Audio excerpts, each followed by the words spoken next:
And we are live. Hello, everyone. Hello, Welcome to everyone. today's.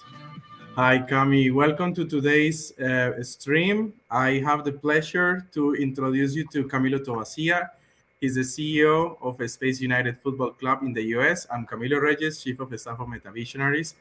I'm greeting you today from Doha in Qatar, and Camilo is from Seattle. Hi, Cami. Welcome to the stream today.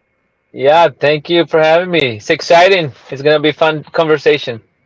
Indeed, indeed. So, for those who have no idea what the Space United is basically Space United is a football club in the United States, and they promote basically a space education, and they actually want to get excited people into STEM careers by playing soccer, by playing football. So, I have a video here. Let me share the video, and then 1 second.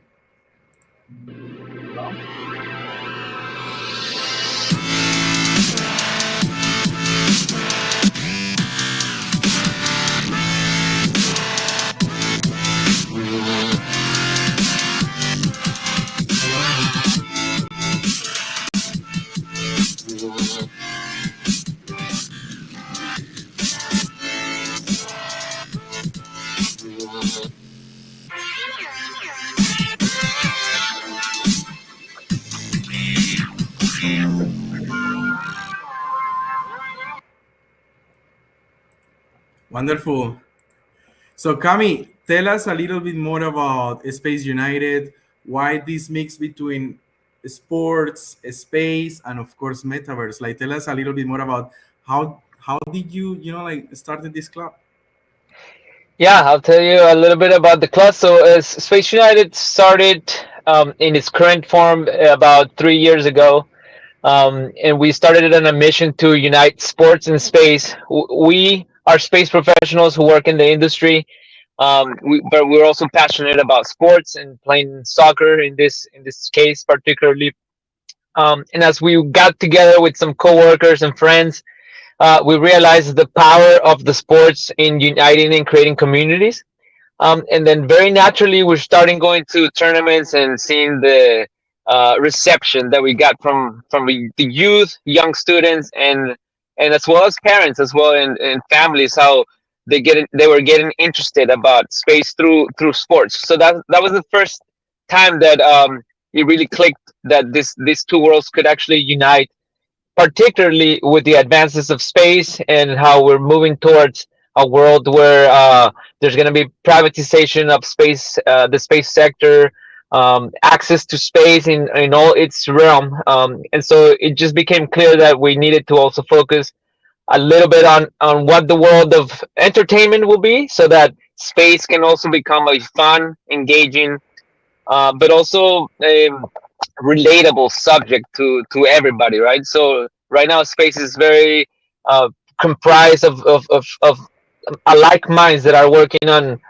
exploration and maybe scientific methods. But I think eventually, as we open up space, we're gonna be seeing the opportunity to go into entertainment and in other aspects of industries that will open up space. So that's how Space United began. And now we're a sports club that we're spread about the globe. We have 5 clubs, and we're striving to create a professional club to elevate that mission.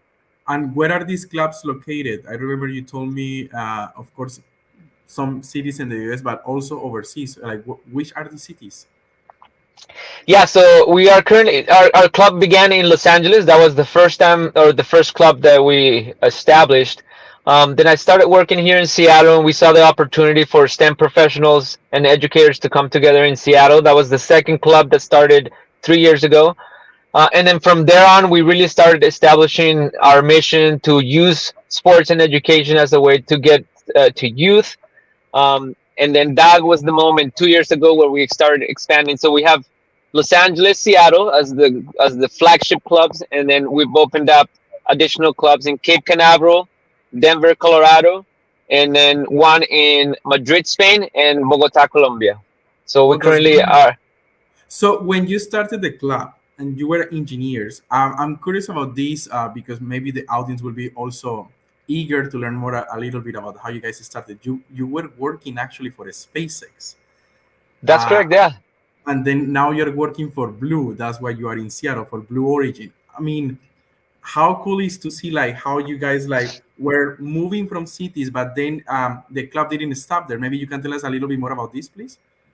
Yeah, so a little bit about my background. I'm aerospace engineer, and then I graduated from Texas A&M. Out of school, I got an opportunity to work at SpaceX as a manufacturing engineer in Los Angeles, and that's where the initial idea began. I started getting together with coworkers at SpaceX. We founded the first club, which actually was 8 years ago, but it was mostly surrounded soccer and then community and friends. It was a little bit later on that this started growing. People started learning about the club, and we really formalized our mission to unite these two worlds, to develop sports in space, like actually develop sports in space, Yeah. but also utilize soccer as a way to get people more interested in space. And so that was the first time that it was a bunch of SpaceX coworkers. We opened up our rosters. We had people joined in from Relativity Space, which congratulations on their recent launch Yeah, yesterday. yeah. Um, Congratulations to the and, team. It was yeah, you wonderful. saw that. Yeah. And then we had members from a few space companies in the area, in the Los Angeles area. From there, I got an opportunity to work at Blue Origin. Like you mentioned, I'm currently working for the crew capsule. And then similarly here in Seattle, we got together with the space and soccer community. We started growing the club, and then from there on, it started evolving into just in general communities that are interested in space, the development of sports in space, but also how space and sports can help us reach a demographic that is typically has been like away from the world of space in general, like space education. And so it's been a really interesting sort of mix between these two worlds, as we can get this project closer to those communities, and they get interested about how they can contribute to the space industry as But well. also, I know that also Space United is somehow like a family project because one of like the co-founders as well is your brother. That's correct. So yeah, so And interestingly, he's also a space engineer. we're a family of four boys. We're four brothers, and all of us somehow ended up being engineers, and we all graduated from engineering. Currently, there's three of us working in the space sector, and we also grew up playing soccer in Latin America, which is where we're from. We're from Colombia, so we grew up playing football in our home countries. That was our first experience, working in teams, accelerating our development of mind and body. And to this day, we continue to do that with my brothers. And so they work in the space industry as well with me. And then it was between the three of us that we started the clubs. We also now have the support of many great collaborators who are helping take the club to the next level. So yeah, exactly right. We're space brothers playing football.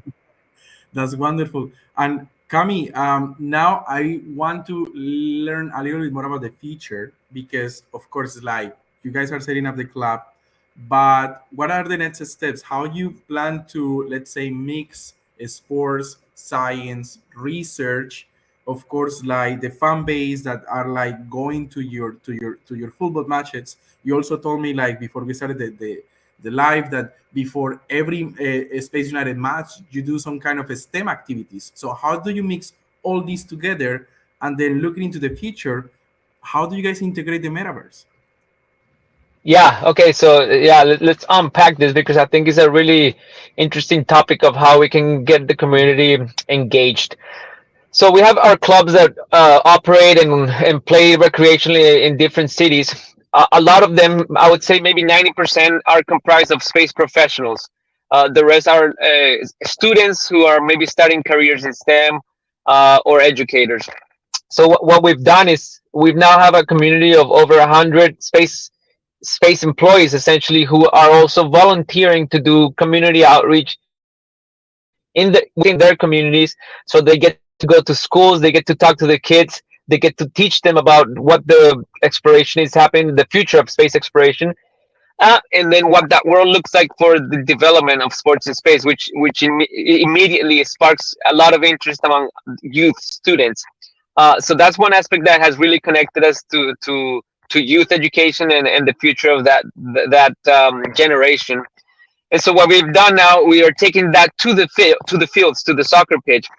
We're playing recreationally every week, and before every game, we have about a 1 hour and a half where there's STEM booths. We've partnered with great organizations locally to share resources in STEM, great universities locally to teach kids about the programs that they offer within their universities, and just multiple people that So are you also bring the excited. local universities. So you bring the local We universities to kind of exactly teach so their programs. Okay, cool. Exactly. So when we have those games, before the games, Space United has a booth where we're doing exercises about the development of sports in space. We have kids gathered thinking about ideas. They do postcards to space, which actually we have a collaboration with Club for the Future to send them to space, and then they come back to each student.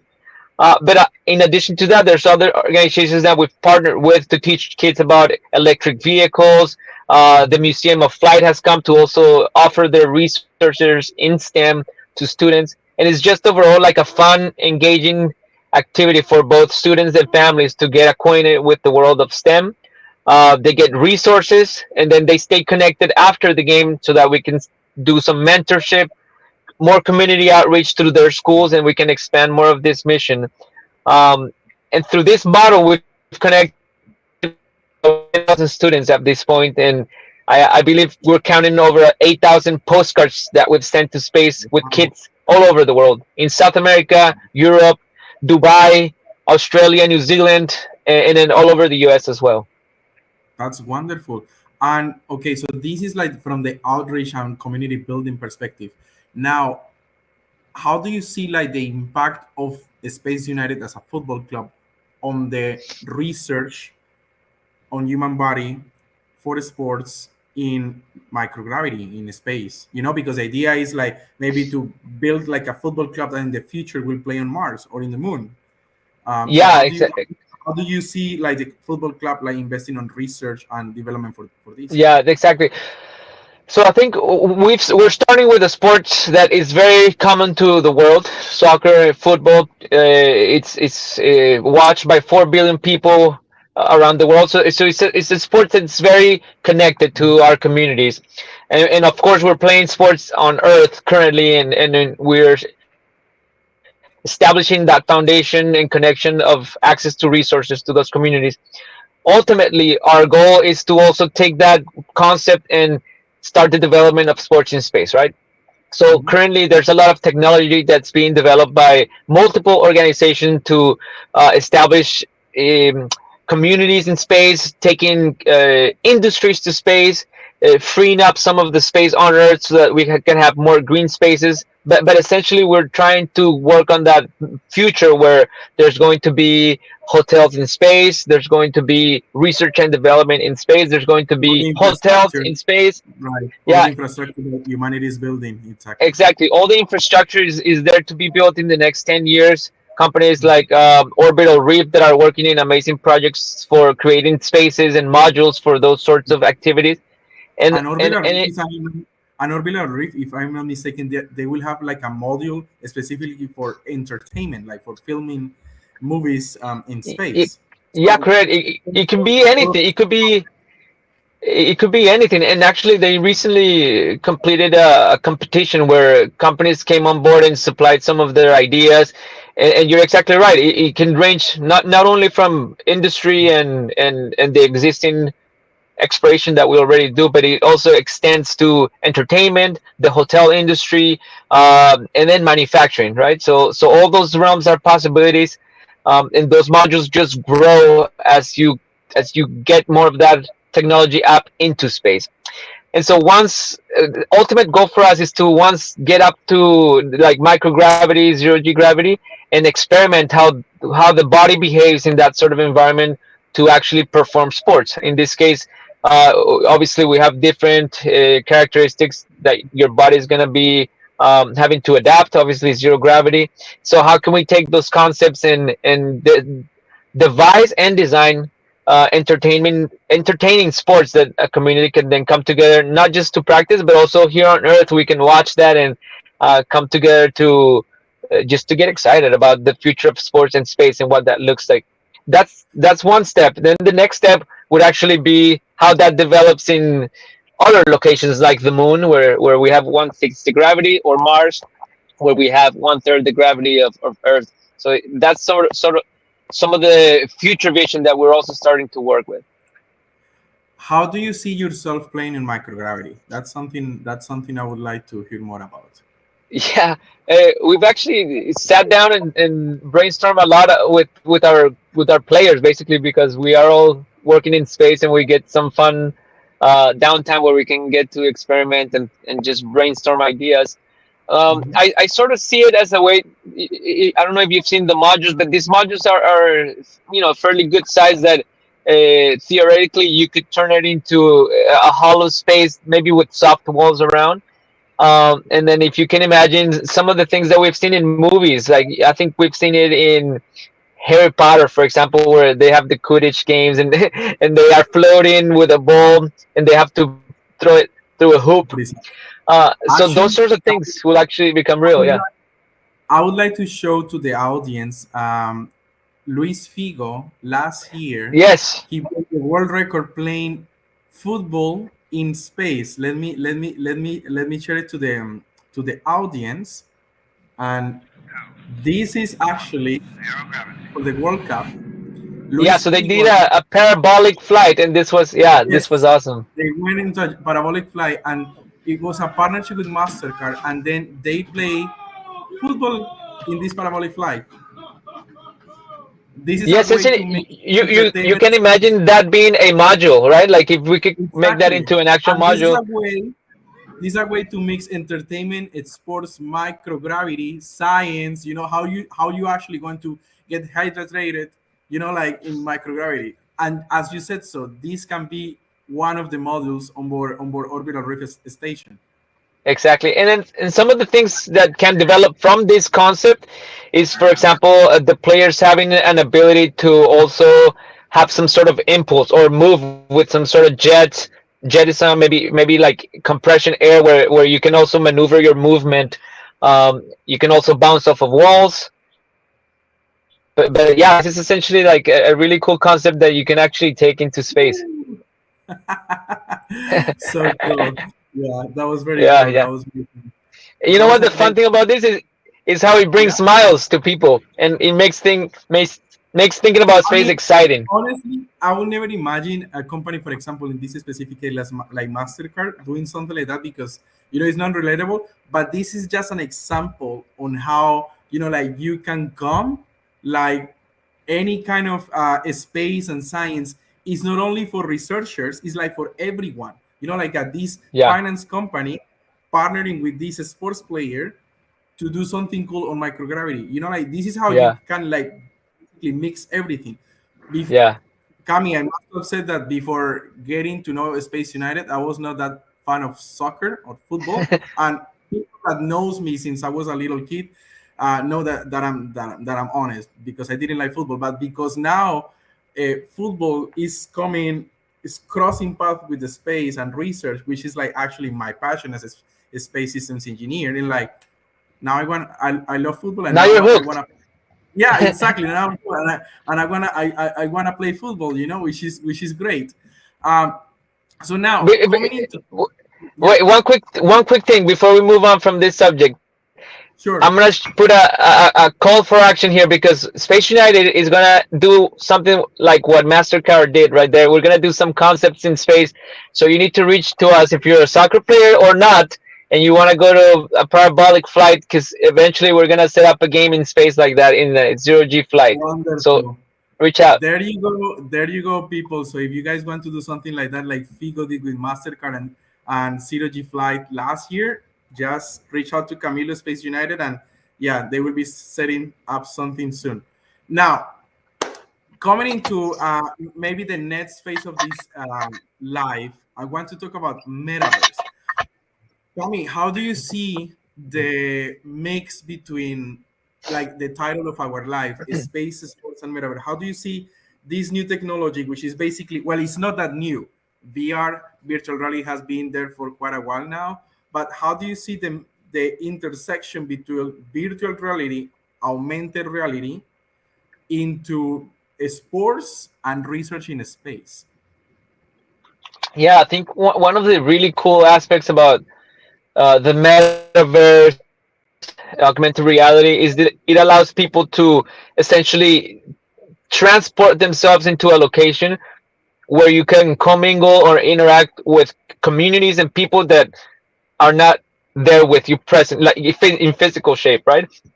Mhm. And what's interesting about Space United is that we're a club that is functioning around the community of space, the community of STEM education. And so our community expands beyond our location here in Seattle, in this case, or Los Angeles. Our community expands in multiple corners of the world. And how I see the metaverse being beneficial or providing a really good value to us is having the ability to join all forces and all these communities in different parts of the world, bring them together in one location to just be a community and share, right? I think throughout human culture and civilization, we always come together with music, with culture, with food, and sports is another one of those aspects where for some reason we humans come together to watch a sport, to partake into a community and feel part of a community.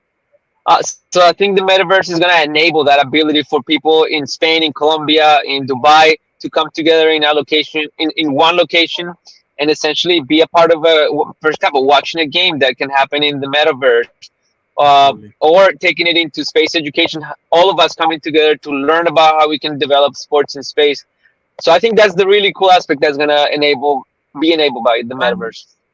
if I may add, we can also look into the training perspective because, for example, NASA is now using or trying to implement, if I'm not mistaken, virtual reality for training astronauts for like potential future trips to the moon and Mars, right? I'm pretty sure maybe these all space commercial companies are doing the same, but don't you see like a potential area for training, let's say, future space football players with the metaverse? Oh, In absolutely. I think one good example, not just opportunities to train, but also opportunities to reduce cost will be huge. Mhm. Because let me just give you an example. When astronauts go to the International Space Station, whether it is astronauts from the Russian module or the United States module or Japanese modules, whatnot, they typically do training on Earth, and typically they do training in a replica of what the International Space Station looks like, and it's got to be a replica that represents that space so that it's valuable and they're familiar with it once they go into space.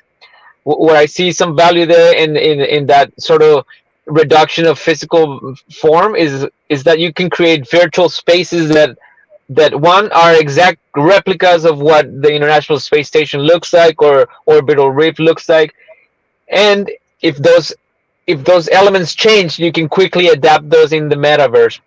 And then while having that ability, you can have people training quicker, faster, and then you're like really embedded into that reality, right? creating Once you're in there.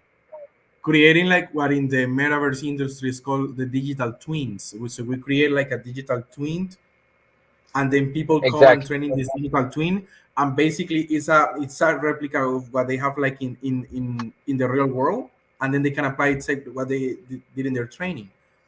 Yeah, and it's a replica twin that also adapts with changes that are happening in life. So if your module changes, your replica team can change Mhm. with it, and it doesn't have like that overhaul cost, right, of changing your physical form. And here I see the intersection now between machine learning and artificial intelligence coming into play to implement like these changes, like Fast, making the yeah. model better, like improving it, and of course because the digital thing we can improve it based on how the users are like using it basically and implementing the Yeah. changes that they need according on demand.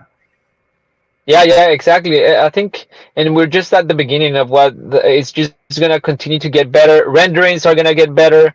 I recently saw like now with an iPhone you can really render a human being like in 2 minutes, and you can get that image of what that person looks like in Mhm. reality, in augmented reality. And I think similarly as that improves and it becomes faster, the ability to do things like training or do things like, hey, we're gonna organize a game where people are gonna come watch, it's just gonna be much more available and accessible.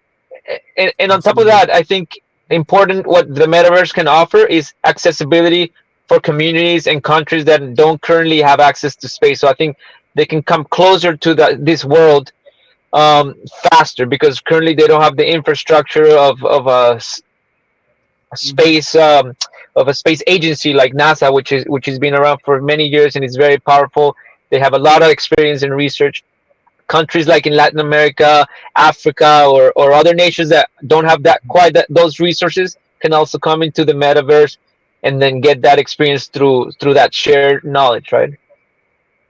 That's wonderful. Cami, now coming back to Space United as a football club, where are you nowadays, like as a football club? What are like future steps? Like, what's your vision? And tell us a little bit more about it.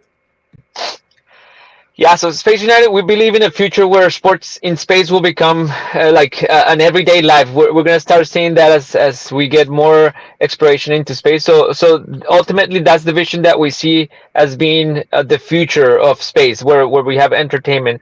And so, in order for us to fuel that vision, we've established this recreational clubs that play in different cities around the world, so that we can create awareness, create access to opportunities into space. And we're doing that now. We have over 8,000 community members in different parts of the world that are part of this recreational community. The next step, which is the second part of, or second phase of our mission, is to create a professional football club so that we can really elevate the influence of the club and also be able to compete at a high level professionally among some of the big clubs in the world, right? I think this will really enable us to become a professional club that has a community fan bases around the world, and at the same time really elevate the space to 4 billion people who are the ones watching the sports, right? So that's one aspect of it. I think the aspect of growing the community, playing professionally on Earth as a like mission on Earth, and then that will really enable us also to then start focusing our efforts and resources into developing sports in space in 10 years and having those habitats and modules to then expand to space.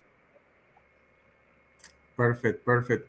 Cami, I know your time is valuable. I know you are during lunch break at Blue, so Yeah. um, we are almost half an hour now. Just as a closing remark, what would you tell to people that they have a desire to pursue a career in STEM, but they also like to do, I don't know, acting, they also like sports, they like to do many things. As a space engineer yourself, what could be that piece of advice or call for action that you will give to people that are watching this live, or even the people that will watch the recording? How will you tell them how they can pursue their dream to pursue a career in any STEM area, but also to pursue maybe their sport dream or any dream? Yeah, What yeah, would you tell them? for sure. Yeah, I think it comes down to some things from my personal experience that I grew up playing football, so I grew up with that love of the sport, and so that was embedded into my upbringing very early. Um, and part of that taught me some discipline, practicing, and making sure that you put the time in so that you can generate that experience and that skill, right? Absolutely. It's also important to have good mentors, because in my case, my family, my parents, my mom and my dad also engaged us into being focused in education and learning about mathematics early on, not being scared of mathematics, which I think in turn eventually gave us a lot of confidence in school, which provided this platform for us to be, and this is a keyword, balanced. I think balance is key. So if anybody is listening in and they want to go into a STEM career, but they also have dreams of acting, like you mentioned, or music, it's important to have that balance, because that balance actually creates different connections in different parts of your brain.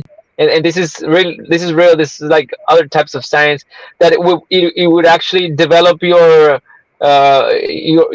mind differently, right? It's like learning a second language. It just creates different connections, and eventually those connections actually help you in your career choices and education. Like soccer for us provided that Mhm. foundation that eventually in school gave us the tools for teamwork, for perseverance, for duality, and being able to develop in multiple ways. So I say be disciplined, and then also be balanced. Don't just try to go for one, because then you'll forget another aspect of yourself that maybe you look back many years and wish you'd had done. Wonderful, Cami. And if people wants to follow you, where can they find you? Space United. So we're on social media, Space United FC, at Space United FC Football Club, or you can reach us on the website. That's the easier way to find everything about what's happening with the club. SpaceUnited.com. That's it.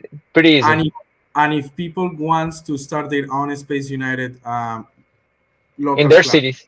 yeah, Yeah. So if you go to spaceunited.com, you'll be able to read through the different clubs that we have established, and then right below there's a section that you can fill out a form and say, "Hey, I want to bring Space United to my school or to my city." Send us a form, and then we'll stay connected, and we'll put together a plan to get you a Space United club in your area. wonderful, wonderful. Cami, thank you so much for joining us today. And thank you everyone for watching the live, and of course for those watching the recording. Thank you so much for watching us. And we invite you next week. We will have another host and another guest. And thank you, Camilo, for being with us today. Camilo Tobacia, CEO of Space United. Bye Yeah. bye, Thank everyone. you. Follow the club. Bye.